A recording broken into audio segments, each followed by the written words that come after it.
Scary stories for a rainy night alone. It was late afternoon. The sky was cloudy and gray, and it had started to rain. I was 16 years old and had just come back from softball practice. My clothes were a little wet, my bag heavy, and I was tired. When I walked into the house, it was quiet. Everyone else was still at work. I lived with my parents and my older sister, who stayed in a small basement apartment under the house. The house was 2 stories, but the basement had its own entrance from outside. Only my dog Buster was home. He barked happily and wagged his tail as I dropped my bag and shoes by the door. I gave him a quick rub on the head and turned on the TV. It was just starting to get dark outside, and the rain picked up. The sound of it tapping against the windows filled the house. I sat on the couch and started watching some random show, half listening and scrolling on my phone. Buster laid down beside me for a while, but after a few minutes, he got up and walked toward the hallway. That's when I heard it. A loud slam echoed through the house. It was the door to the basement. It didn't seem scary at first. My sister sometimes came home at strange hours, especially if she had a short shift at work. I thought, she's home early, and didn't think more about it. Buster had run off in that direction, and I figured he went down to greet her. I kept watching TV, but a strange feeling grew in my stomach. 5 minutes passed. 10. There were no sounds from downstairs. My sister didn't come up to say hi, which she usually did. Buster didn't come back either. I called out, "Hey, are you home?" But there was no answer. I got up and walked to the bathroom. As I passed by the hallway window, something caught my eye. I looked out and froze. Buster was outside. He was running up and down the street in the rain, barking. I blinked, confused. How could he be outside? I had seen him go downstairs just moments ago. My heart started to race. I grabbed a jacket, ran to the front door, and called him. He came running back, soaking wet, tail down, ears back. Something had scared him. I brought him inside and dried him off with a towel. My hands were shaking a little. I looked around the house, then slowly walked toward the basement stairs. The door to the basement was open. I hadn't opened it. The light was off and everything below was dark. I stood at the top step and called, "Hello?" No answer. I flicked on the light and slowly made my way down. The stairs creaked with each step. The air was colder in the basement. I felt my skin tighten with goosebumps. I reached the bottom and looked around. The basement was quiet. The lights were on now and everything looked normal, mostly. But then I saw the back door. It was wide open. Rain had blown in, and the floor by the entrance was wet. I felt a cold wave of fear wash over me. Someone had been here. Someone had come in through the basement door. They had opened it while I was upstairs. Maybe they thought no one was home. Maybe they had no idea the TV was on. But when they heard it, and when they heard my dog run down, they must have panicked and run out. I stood there, frozen in place. The door swayed in the wind, creaking. The air smelled like wet dirt and something else I couldn't place. My hand reached for the door and pulled it shut slowly. I locked it. Then I locked the basement door at the top of the stairs too. I went back to the living room and sat on the couch with Buster, my whole body tense. I picked up my phone and texted my mom and dad. They didn't reply right away. I didn't want to call the police.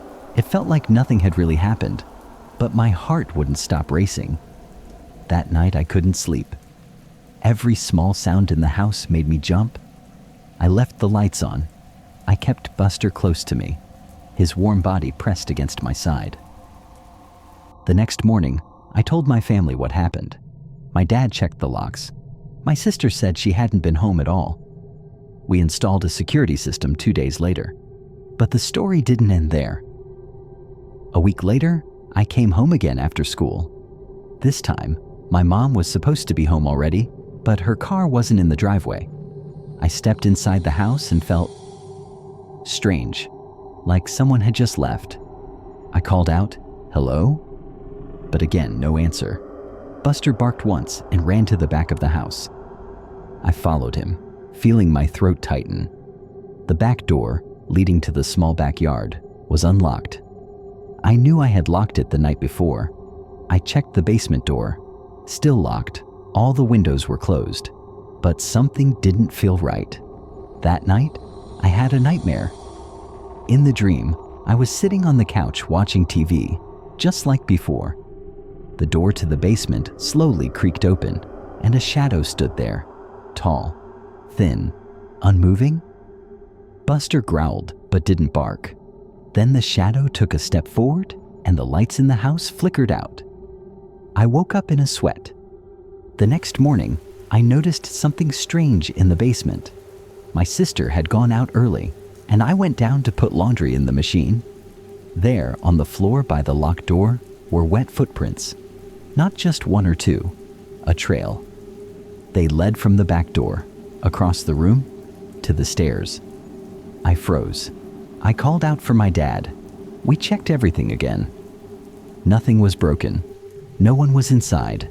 The security camera at the back door didn't show anything, but the footprints were real, cold and damp and human. After that, my sister moved out. She said she didn't feel safe anymore. I didn't blame her. Sometimes I still think about that day, the first day, when I heard the basement door slam. If I hadn't been home, would the person have come all the way up into the house? Were they looking for something? Or someone? What if Buster hadn't run down the stairs? What if I had gone down first? Even now, years later, I don't feel easy in that house. Sometimes at night, I hear creaks and footsteps. I tell myself it's just the house settling. I tell myself the security system is enough. But deep down, I know someone was in our home, watching, listening, and maybe they came back. Sometimes late at night, Buster still growls at the basement door. I don't go down anymore, not alone, not after dark. It had been 2 days since my parents left for their trip. They were going to visit my aunt who lived out of state, and they would be gone for a whole week. My older brother still lived with us, but he worked long shifts at the hospital. Sometimes he worked all night, and sometimes he didn't come home until the early morning. I wasn't really scared of being home alone. I was used to it. I would make simple dinners, watch scary movies, and scroll on my phone until I fell asleep. The house felt different when no one else was in it. It was too quiet. I could hear the refrigerator hum, the floorboards creak, and the old pipes in the walls moan now and then. Our house wasn't big, but it was on the edge of a wooded area. The backyard faced a small hill with trees and bushes. We had a wooden deck with a few chairs, a grill, and a cooler we used for drinks when we had people over. The first night alone was fine. I made popcorn, watched a horror movie, and laughed at how fake everything looked. I locked all the doors before bed and made sure the windows were shut tight. I slept with my lamp on just because I could. I thought, this will be a fun little vacation for me too. On the third night, something weird happened. I was sitting on the couch, texting a friend, and watching a show in the background. It had started to rain lightly, tapping against the windows. Around 9:30 p.m., I heard a soft thump outside. I paused the show and listened. Nothing. I shrugged and hit play again, but a few minutes later, I heard it again, this time closer. A dull thud, like someone had bumped into something on the deck. I turned off the TV and stood up slowly. The curtains on the back window were open a bit, and I walked over to peek outside. It was dark, but the porch light was on. The rain made everything blurry. Then I saw something, a shadow moving across the deck. At first, I thought maybe it was a raccoon or a cat. But this shape was tall. Too tall. I froze. Whoever it was walked slowly across the deck. I could see the outline of a person, a man. He didn't see me yet. He was moving like he was trying to be quiet, but he wasn't very good at it. I watched him crouch near the sliding door. My heart began to pound. I didn't want to move, but I knew I had to do something. I backed away slowly, hoping he wouldn't see me. Then he reached for the door handle. I was still in plain view. I was standing near the dining table, right next to the sliding door. When he grabbed the handle, he looked up, and our eyes met. For a second, we just stared at each other. I saw his face, pale, dirty, angry. His eyes looked dead. No emotion, just hunger. Then suddenly, he stumbled. He had bumped into the drink cooler. It made a loud plastic bang. That noise snapped me out of my frozen state. I grabbed my phone and ran to the front of the house. I locked myself in the bathroom and called 911. The operator was calm and told me help was on the way. I stayed in the bathroom, shaking, for what felt like forever. I could hear footsteps outside, not running, just slow steps moving away from the back deck. Then silence. No more rain, no more thuds. Just my own breathing and the sound of my pulse in my ears. 10 minutes later, I heard knocking on the front door. It was the police. 2 officers came in and searched the whole house and the backyard. They didn't find anyone, but they found footprints on the deck, muddy and deep. They said it looked like someone had been standing out there for a while. One of the officers asked if I had noticed anything strange the past few days. I told him no. Everything seemed normal, until tonight. They asked if I had any enemies, anyone who might want to scare me or my family. I shook my head. I'm not important enough for that. The next day they came back. This time, they brought a detective. He was quiet and serious. He showed me a photo of a man with stringy hair and a long face. He looked familiar. I nodded. That was him. That was the man on the deck.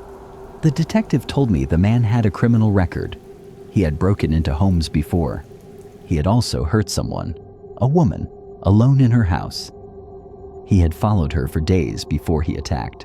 She survived, but he disappeared before the police caught him. Now they believed he had been watching our house for a while, waiting for the right moment. I felt sick. I couldn't stop thinking about all the times I had walked around the house with the curtains open, all the nights I had watched TV with the lights on, completely unaware that someone was out there watching. They said he probably knew my parents were gone. Maybe he saw my brother leave in his scrubs every day. Maybe he even followed him to make sure he wasn't coming back right away. He knew I was alone. That night, I didn't sleep. I kept thinking I heard noises. Every creak made me jump. I moved a chair under the doorknob and kept a heavy flashlight by my side. I kept my phone in my hand, screen glowing. My brother came home at 6 a.m. and found me sitting on the floor, still wide awake. He was angry at the man, at the police for not catching him, and at himself for not being there. He promised he wouldn't leave me alone again until our parents got back. A few nights later, the police called. They found the man.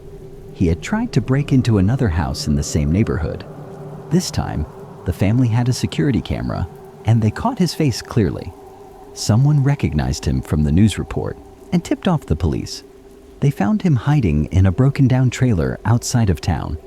They said he had tools with him: a knife, rope, a mask. My stomach turned when I heard that. He hadn't been looking for money or stuff to steal. He had been looking for someone to hurt, someone like me. After that, I couldn't stay in the house alone for a long time. Even when everyone was home, I would check the locks 5 or 6 times before bed. I kept the curtains closed. I stopped sitting near windows. I stopped feeling safe. Sometimes I still dream about that night. I see his face outside the glass. I hear the sound of the cooler hitting the deck. I wake up sweating, heart pounding, and check the doors again. I think the scariest part is knowing that people like him don't just exist in movies or books. They're real. They watch, they wait, and sometimes they choose someone like me, but I got lucky. I looked up at the right time. He got scared. He ran. If I had stayed on the couch a few more minutes, if I hadn't turned off the show, maybe things would have ended differently. Now, every time it rains, I remember that night, and I still wonder how long he had been out there, watching.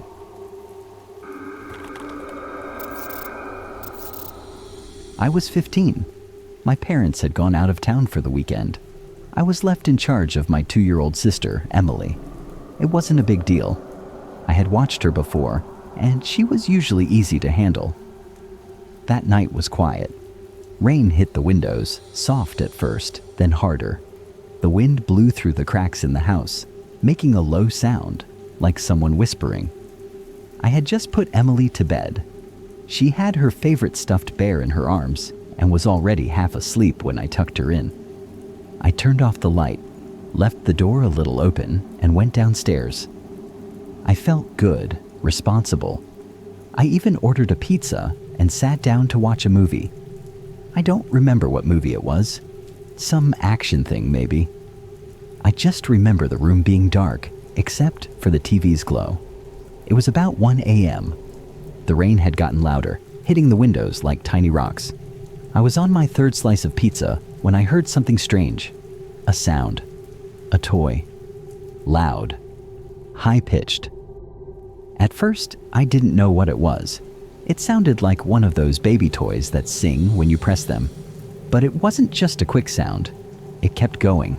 A song, but the voice in it was broken, like the batteries were dying. La, la, la, play with me, la, la. I froze.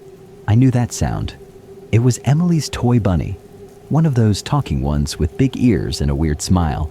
But that toy had been in her crib. I had seen it. The sound was coming from downstairs. It was in the kitchen. I paused the movie. I stood up slowly. My heart started beating faster. I walked to the kitchen door and peeked inside. There it was. On the floor, the bunny. Its eyes glowed red in the dark. I didn't even know it could do that. It was rolling slowly in a circle, the music getting louder and louder. "Play with me! Play with me!" it screamed. I jumped. I ran to it, picked it up, and turned the switch off. It stopped. Just like that. Silence. I stood there, breathing hard, looking around the dark kitchen. No one was there. Just the sound of rain. I walked upstairs, holding the bunny tight in my hand like a weapon. I pushed Emily's door open slowly. She was asleep. Peaceful. The bear still in her arms. The crib was just as I had left it, except the bunny was missing. I looked around the room. Nothing else seemed moved. I turned the light on. Nothing. No open windows. No way it could have fallen out and rolled downstairs on its own. I stood there for a long time, holding that toy. Then I slowly backed out and shut the door. I didn't go back downstairs. I didn't finish the movie. I grabbed a kitchen knife and curled up on the floor of Emily's room. I didn't sleep much that night. Every small creak of the house made me flinch. Every time Emily rolled in her crib, I tensed. But the rest of the night passed with no more sounds. When morning came, the toy still sat on the floor next to me, quiet. I didn't tell my parents. They wouldn't believe me anyway.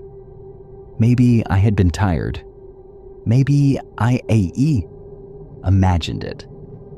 I kept trying to tell myself that, but something inside me said I hadn't. A couple of months passed. I avoided being home alone. I didn't like being in that house. Something felt wrong there. Cold spots in the hallway. Toys moving just a little from where I had left them.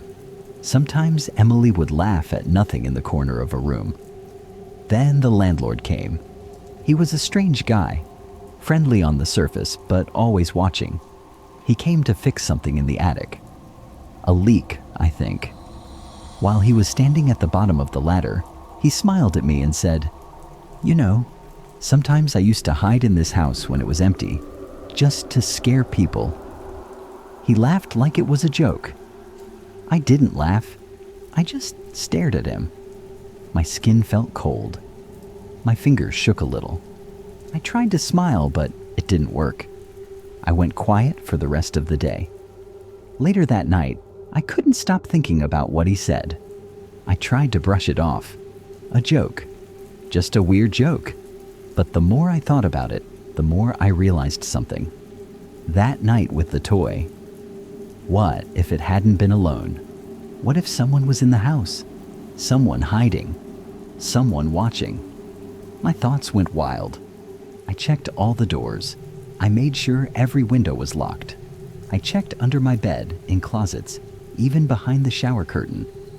I told myself it was all in my head, until the next night. It was raining again. I was getting ready for bed when I heard a knock. Not on the front door, from the attic. 3 slow knocks, like something hard hitting the wood. I stood frozen in the hallway. Emily was already asleep. I didn't move. The knocks came again, this time a little faster, then silence. I stared up at the attic door. It was just a square in the ceiling with a small string hanging down to pull it open. I didn't move. I couldn't.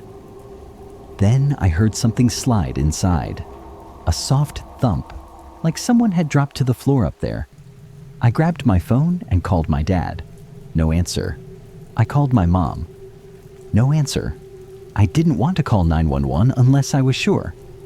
So I stayed in Emily's room again, knife in hand. That night I didn't sleep at all. At one point, I heard the toy bunny again, just once. A soft whisper of sound, then silence. The next day, I told my parents everything. They didn't laugh. They looked worried. My dad went up into the attic with a flashlight. He didn't find anything. No footprints. No sign of anyone hiding. But the strange thing was, there was an old mattress up there. Dusty. Worn. Like someone had slept there a long time ago. There were old candy wrappers, a lighter, a few empty bottles.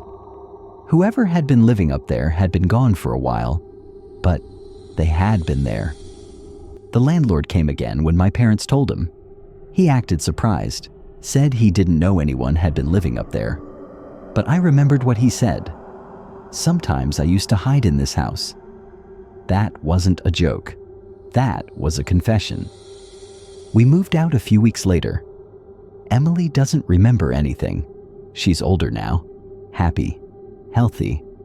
But sometimes when it rains hard and I hear that same kind of wind through the window, I remember that sound, the toy, the footsteps above me, and that smile on the landlord's face. Some people hide in houses. Some people watch. And sometimes they don't leave when you think they have. If you like the video, please give it a like, leave a comment, and don't forget to subscribe to the channel. Also hit the bell icon so you never miss an update.